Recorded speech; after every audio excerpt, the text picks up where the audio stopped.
Hello दोस्तों, स्वागत है आप सभी का केसीसी यूपीएससी एस्पिरेंट चैनल पर। मेरा नाम है कौशल कुमार और दोस्तों आज हम लेके आ गए हैं भारतीय समाज की एक नई सीरीज के अंदर एक नया टॉपिक। और ये यूपीएससी के अंतर्गत पूछा गया टॉपिक है, इससे सवाल बनते हैं क्योंकि ये यूपीएससी के सिलेबस में दे रखा है।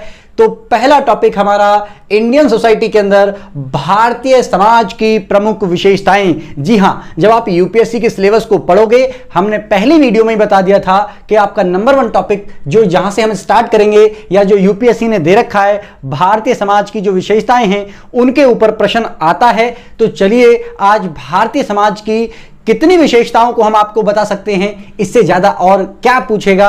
तो चलिए भारतीय समाज की विशेषताओं से संबंधित कुछ क्वेश्चन बताते हैं या फिर आपका जो टॉपिक आपको पढ़ने हैं। यानी कि अगर आपने भारतीय समाज के अंदर इतनी विशेषताओं को पढ़ लिया तो इससे ज्यादा प्रश्न बन नहीं सकते हैं। तो चलिए सबसे पहले भारतीय अगर समाज की विशेषताओं को अगर हम देखेंगे तो इसको 2 कैटेगरी में डिवाइड किया जा सकता है। सबसे पहले तो हम कह सकते हैं कि भारतीय समाज की जो पारंपरिक या प्राचीन विशेषताएं हैं वो क्या हैं, और दूसरे नंबर पर हम देख सकते हैं कि आधुनिक या फिर अपारंपरिक जो भारतीय समाज की विशेषताएं हैं। जैसे प्राचीन समय में, पुराने समय में हमारे भारतीय समाज में जो समाज के लक्षण थे वो क्या थे, आखिर उस समय पर किस प्रकार का स्ट्रक्चर था समाज का, सामाजिक संरचना कैसी थी, और वर्तमान समय में क्या क्या उसमें परिवर्तन आने के बाद वो कैसी संरचना हो गई है हमारे समाज की। तो जो प्राचीन जो संस्कृति में या प्राचीन भारत के समय में हमारा जो भारतीय समाज था उसको हम कहते हैं पारंपरिक विशेषताएं, और जो वर्तमान समय में कुछ अन्य संस्कृतियों का समावेश हुआ, हमारे व्यापारिक संबंध हुए और साथ ही हमारे भारत पर शासन भी रहा है, मतलब मुगल सत्ता का भी रहा है, यानी कि मुस्लिम समाज का भी, और एक तरीके से देखें तो हमारा क्रिश्चियन समाज या फिर आप यूरोपियन सभ्यता कह सकते हैं, जिसका शासन या रूल हमारे ऊपर रहा है, जिसका प्रभाव हमारी संस्कृति में देखा जा सकता है।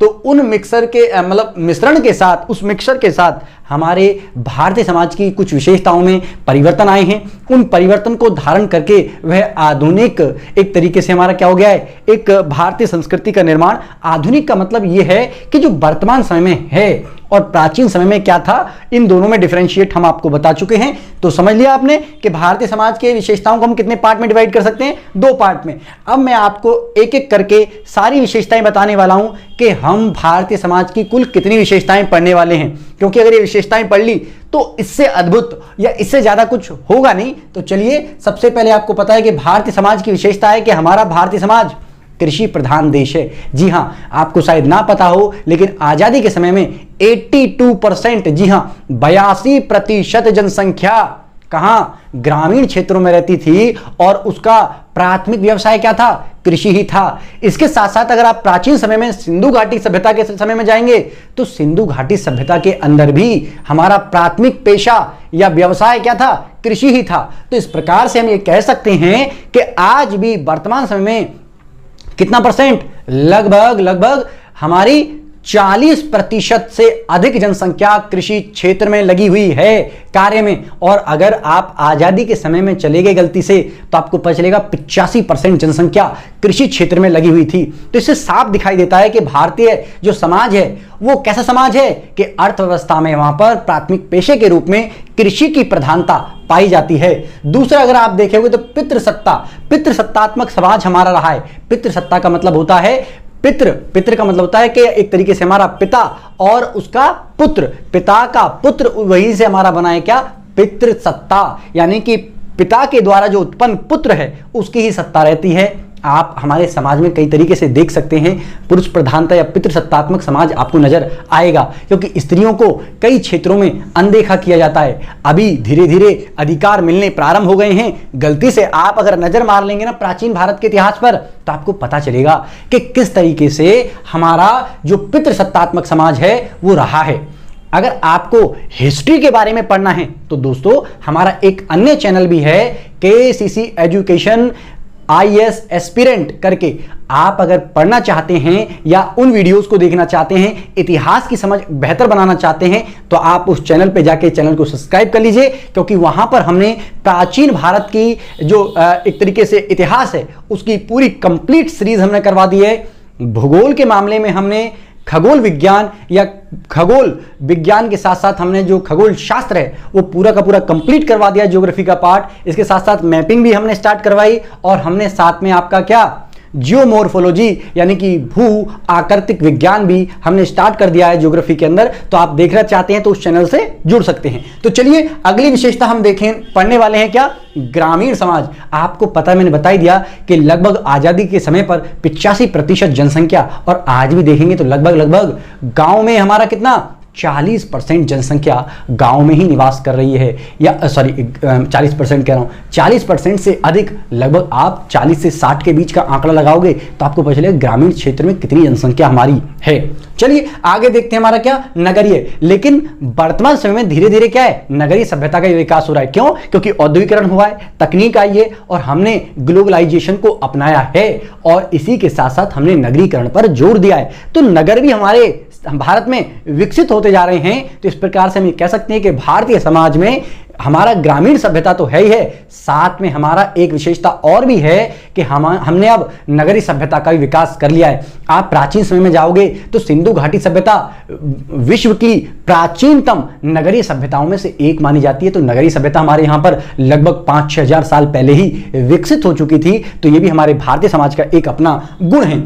अगर आप देखोगे तो प्राचीनता का गुण मतलब आप विश्व में जितनी भी संस्कृतियों को देखोगे ना, वो संस्कृतियां, चाहे आप मिस्र की सभ्यता देख लीजिए, चाहे आप मेसोपोटामिया की सभ्यता देख लीजिए, यूनान की सभ्यता देख लीजिए, चीन की सभ्यता देख लीजिए, कहीं भी सभ्यता आप पूरे विश्व में नजर घुमाएंगे आपको पता चलेगा कि ये जो एक तरीके से संस्कृतियां थी या हमारी सभ्यताएं थी, ये अपने प्राचीन लक्षणों को त्याग चुकी हैं, खत्म हो चुके हैं। लेकिन आज भी भारत में हम वही वेद पुराण उपनिषदों का अध्ययन कर रहे हैं। हमारे वायुदेव, हमारे इंद्रदेव, हमारे शिव जी जो कि प्राचीन समय में भी थे और आज भी हम उनको फॉलो कर रहे हैं। कितने सारे संस्कार, कितने सारे रीति रिवाज हम इनको आज भी फॉलो कर रहे हैं। इसका मतलब हमारे भारतीय समाज में आज भी प्राचीन संस्कृति जिंदा है। इसका मतलब प्राचीन संस्कृति के लक्षण मिलते हैं। तो हमारे अंदर प्राचीनता का भी गुण, हम ये कह सकते हैं कि भारतीय संस्कृति में प्राचीनता का भी गुण पाया जाता है। यह भारतीय समाज की अन्य विशेषता है। स्थायित्व का गुण मैंने बता दिया कि हमारे यहां पर प्राचीन समय से लेकर आज भी हमने बहुत सारी रीति रिवाज, बहुत सारे नियम, कायदे, कानून, जितनी भी चीजें हैं हमारे समाज में ज्यों की त्यों हैं। विवाह जैसे संपन्न होता था वैसे उस समय पर भी संपन्न होता था और आज भी संपन्न होता है। उस समय पर भी लव मैरिज के रूप में आपने देखा हुआ क्या, स्वयंवर हुआ करते थे और आज भी लव मैरिज के रूप में ये प्रचलन में है। बस नाम बदल गए हैं। पहले भी देव विवाह टाइप से होते थे और आज भी हमारे कई सारे जो विवाह हैं वैसे रूप में आपको दिखाई देंगे। तो ये हमारी संस्कृति है। हम नृत्य भी करते थे, संगीत भी हमारे मतलब प्राचीन समय से ही बना हुआ है और आज भी बना हुआ है। तो इस तरीके से हम कह सकते हैं कि भारतीय समाज में स्थायित्व का गुण है। स्थायित्व का मतलब कि ज्यों का त्यों हमने काफी सारी चीजों को बनाए रखा हुआ है। आगे देखेंगे तो सहिष्णुता का गुण।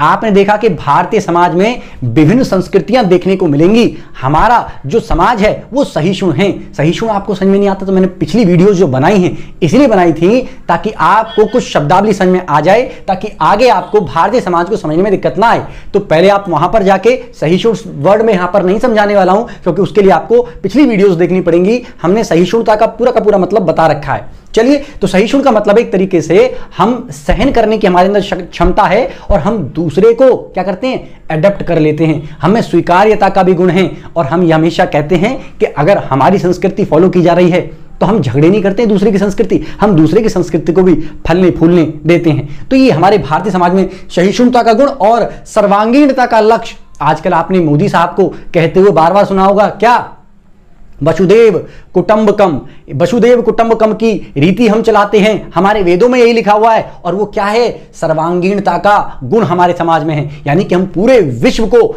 एक क्या मानते हैं, पूरे विश्व को एक मानते हैं और एक तरीके से गांव मान के उसको चल रहे हैं कि हाँ हम मतलब अलग अलग नहीं है, पूरा विश्व एक ही है। तो इसीलिए सर्वांगीणता का गुण भी दिखता है कि हम सबकी भलाई चाहते हैं, सबको साथ साथ लेकर चलना चाहते हैं। आशावादी समाज है हमारा समाज। आप देखिए जब अर्जुन जी निराश हो जाते हैं, हमारे कहां पर महाभारत के युद्ध में, तो श्री कृष्ण जी उनको क्या करते हैं, शिक्षा देते हैं, उनको मोटिवेट करते हैं। तो हमारा समाज हमेशा से आशावादी रहा है। तो ये आपको समझना पड़ेगा, आध्यात्मिकता और धार्मिकता के गुण या लक्षण भी हमारे भारतीय समाज में पाए जाते हैं। आज कितने भी आप वेद पुराणों को, उपनिषदों को पढ़ के देखोगे तो हमारे यहाँ पर क्या है, आध्यात्मिकता के ऊपर ही पूरा का पूरा बेस्ड है समाज। यानी कि हमारा समाज आध्यात्मिकता या धार्मिकता की मान्यताओं को ज्यादा, मैंने पहले बताया था कि हम सब कुछ सहन करते हैं, लेकिन धर्म माता बहन की बात ना आए नहीं तो हम निपटा देंगे। हम इतने खतरनाक व्यक्ति भी हैं क्योंकि हमारा समाज ही वैसी प्रकृति है उसकी।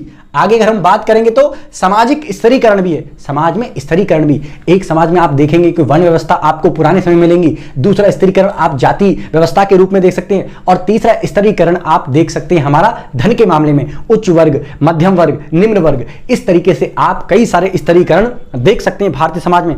नॉट ओनली भारतीय समाज में बल्कि ये हर एक समाज की पहचान है। आप यूरोप में जाएंगे तो वहां पर भी ऐसी कैटेगराइज आपको मिलेंगी।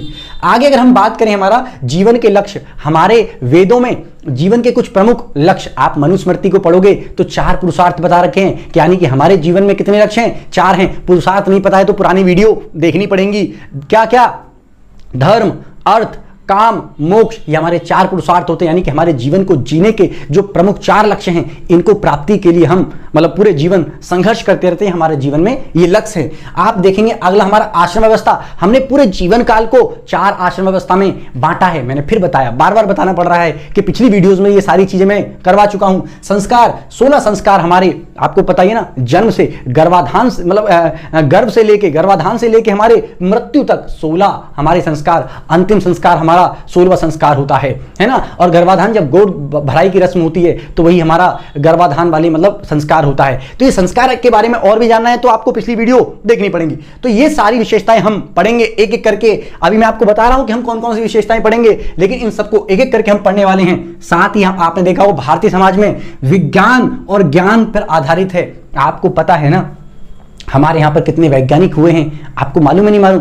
आर्यभट्ट हमारे यहाँ के ही थे, है ना। ऐसे ही आप देखेंगे तो हमारे वेदों में आप जाइए, चिकित्सा, संगीत और हमारा क्या, हमारी भाषा, हिंदी भाषा, संस्कृत भाषा, इसमें जब आप जाएंगे तो आपको पता चलेगा कि ये भाषा है कितनी तकनीक और कितनी वैज्ञानिक भाषा है। इसलिए हमारे समाज में वैज्ञानिकता को भी हमने क्या करा है, वैज्ञानिकवाद को भी क्या करा है, जगह दिया है। और हम ज्ञान विज्ञान तो हमारे शुरू से, आप वेद, उपनिषद, पुराण ये पढ़िए। आज भी फॉरेन कंट्रीज में हमारे वेद पुराणों के ऊपर रिसर्च चल रही है, तो आप समझ पा रहे हैं। तो इस तरीके से हमारा ज्ञान और विज्ञान पर भी आधारित समाज है। दूसरा देखोगे तो संयुक्त परिवार, ऐसा नहीं है कि हमारे यहाँ पर एकल फैमिली नहीं होती, सिंगल फैमिली नहीं होती, सिंगल फैमिली भी है, क्योंकि हमने विदेशों से जो कल्चर आया उसको भी अपनाया, क्योंकि हमारे यहाँ पर सहिष्णुता का गुण हमारे समाज में पाया जाता है। साथ ही हमारे यहाँ पर संयुक्त परिवार का प्रधानता रहती है। यानी कि आपको हो सकता है कि सिंगल फैमिली मिले, लेकिन कम आपको मोस्टली भारत में क्या मिलेगा, संयुक्त परिवारवाद मिलेगा।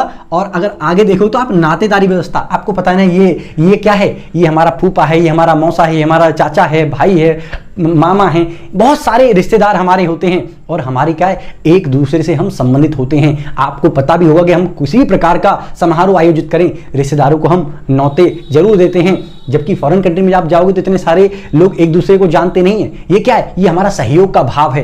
तो ये भी एक तरीके से नातेदारी व्यवस्था क्या है, हमारे भारतीय समाज का एक अद्भुत गुण है। दूसरा देखोगे तो विशाल मानव संसाधन, मैंने बताया कि भारत में ऐसी कामगार जो जनसंख्या है जो 15 से ऊपर है, मतलब 15 साल से ऊपर, 15 से 59 के बीच में जो जनसंख्या रहती है उसको कामगार जनसंख्या कहते हैं। ज्योग्राफी के अंदर इसको पढ़ाएंगे या फिर आपका इकोनॉमिक्स के अंदर इसको आपको पढ़ाएंगे, तो समझ लीजिए कामगार जनसंख्या है। और भारत में सर्वाधिक कामगार जनसंख्या है, इसलिए भारत की उन्नति भविष्य में बहुत जल्दी होने वाली है। तो ये भी हमारा क्या है, एक भारतीय समाज का लक्षण है। और बहुसंस्कृतिवाद, हमारे यहाँ पर कितनी संस्कृतियां, विभिन्न प्रकार के लोग हैं, विभिन्न प्रकार के कपड़े पहनते हैं, खान पान है, रीति रिवाज हैं, त्योहार हैं, हमने सबको अडप्ट भी किया हुआ है और उनको मान्यता भी दी हुई है। तो भारतीय समाज में एक संस्कृति नहीं बल्कि बहुसंस्कृति, बहुत सारी संस्कृतियां विद्वान हैं। और भारतीय समाज की विविधता, आप हमारी जाति विविधता देख सकते हो, धार्मिक विविधता देख सकते हो, भौगोलिक विविधता देख सकते हो, प्रजाति विविधता देख सकते हो आप, और मौसम, क्लाइमेटिकल, आप भूमि, मिट्टी, ये सारी की सारी विविधताएं देख सकते हो। लेकिन इसके साथ साथ, विविधताओं के साथ साथ आप भारत में एकता भी देखोगे। तो इस टॉपिक को हम केवल थोड़ा सा करवाएंगे, बाकी इस टॉपिक के ऊपर पूरा अकेला ये टॉपिक रहेगा जिसमें हम आपको बताएंगे कि भारत में कैसे विविधता है और विविधता होते हुए भारत में क्या है, एकता है, तो ये भी भारत का एक मतलब क्या है, एक अभिन्न लक्षण है भारतीय समाज का। आई होप ये आपके कम से कम 20 विशेषताएं हैं, 20 विशेषताएं हैं भारतीय समाज की। इससे ज्यादा एग्जामिनर और क्या पूछेगा, इससे ज्यादा आपको और क्या सोच का विकास करने की आवश्यकता है। तो चलिए आज सबसे पहले स्टार्ट कर देते हैं आपकी क्लास। और सबसे पहला टॉपिक, सबसे पहली भारत की विशेषता कृषि व्यवस्था या कृषि आधारित हमारी या कृषि प्रधानता को लेके पहली व्यवस्था है। इसको समझाते हैं कि हमारे भारतीय समाज में कैसे कृषि प्रधानता है।